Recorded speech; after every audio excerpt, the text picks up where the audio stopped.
Israeli strikes hit northern Gaza while paralyzed hospitals continue receiving patients. Wounded men, women, and children were taken to hospitals in Gaza after Israeli airstrikes on the Jabalia area in northern Gaza, Reuters videos shot on Tuesday show. "They destroyed our homes over our heads. We thought we were safe," an unidentified woman at one hospital said, according to Reuters. The Israel Defense Forces said early Tuesday that the Israeli Air Force was preparing the battlefield by focusing on terror targets in Jabalia. During the battle, the division struck 3 tunnel shafts in the area of Jabalia, in which terrorists were hiding, the IDF said. One resident of the nearby neighborhood of Sheikh Radwan, Yasser Abu Watfa, told CNN that the conditions in Jabalia are scary, but many people living there have not evacuated. Gaza's worsening health crisis. Doctors at the Indonesian hospital in northern Gaza continued working amid fuel, power, food, and water shortages as Israeli tanks surrounded the building, according to a post by the hospital. "The situation is very dangerous and difficult.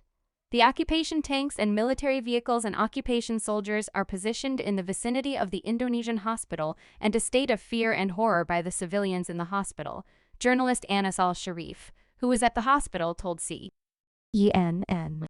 "The bodies are piled on top of each other inside the hospital. The smell of death is everywhere," al-Sharif said. Large plumes of smoke were seen rising from Gaza early Tuesday as strikes continued early morning, according to live video feeds. Israel has ordered Palestinians to evacuate northern Gaza as it targets Hamas infrastructure and fighters.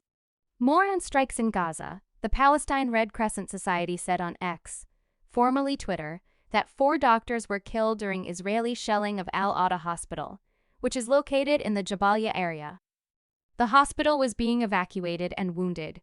People were being moved to Kamal Edwin Hospital, journalist Issam Badr said. CNN is reaching out to the IDF for comment on any shelling in the vicinity of Al-Ata.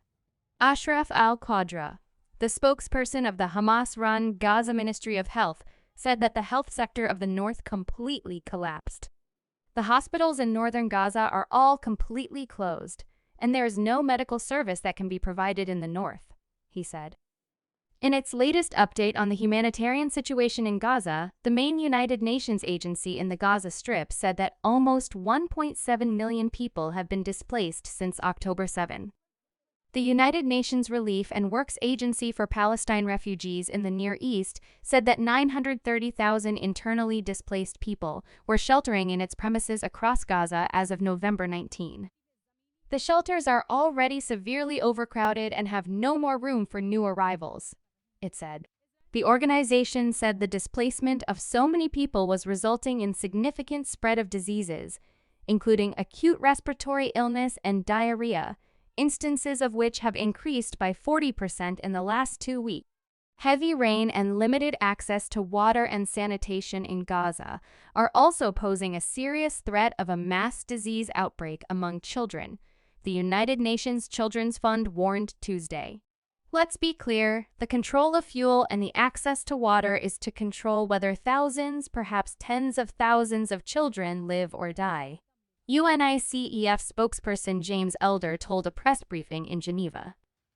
"On average, there is 1 shower unit for every 700 people and 160 people share a single toilet, according to UNRWA.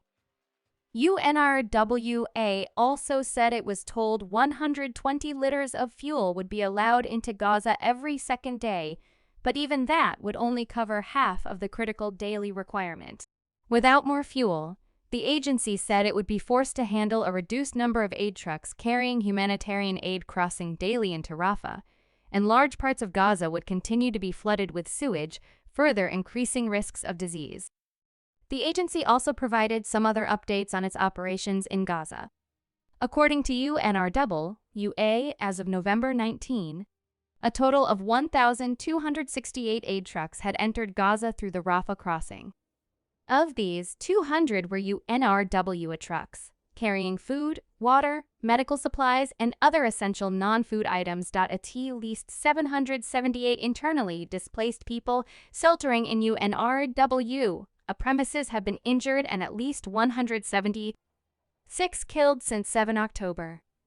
That number is an estimate and is expected to be higher. 17 installations were directly hit, and 45 were impacted by collateral damage.